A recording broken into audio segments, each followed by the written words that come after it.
Yung magnanay po, ito po ay isang joke lang po. Kasi po mayroong magnanay, tumatawid po sila sa kalsada. Eh ngayon po, nung patawid sila ay madaling araw yun. Bigla pong dumadaan yung bus. Mabilis dahil po, pababa anong tawag doon? Highway. Pababa silang ganun, no?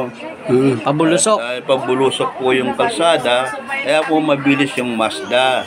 Ngayon po, tumatawid po yung magnanay. Yung pong nanay, bit-bit niya ang kanyang anak. Tinatawid niya ng kalsada. Ngayon po, napansin nung nanay niya yung Mazda.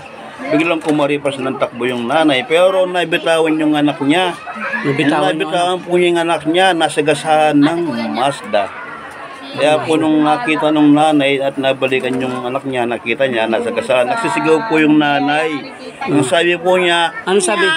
Meow! Bakit meow? oh, bit-bit niya yung anak niya. Di ba binibit-bit nila? Ah, pusa pala! Oo, pusa po kasi tatawid po yung anak niya ng kalsada. Oo, kaya po nag-meow siya kasi po pusa lang po Pusa pala, akala ko magnanay. Akala ko naman nanay talaga. Nanay, oo. Mag-ina. Bit-bit niya yung anak niya dito. Oo. Bit niya, oo. Eh, nakita niya yung anak niya, nakakawa nga na, sa gasa. Nagsisigaw yung nanay. Oh. Ano? Meow.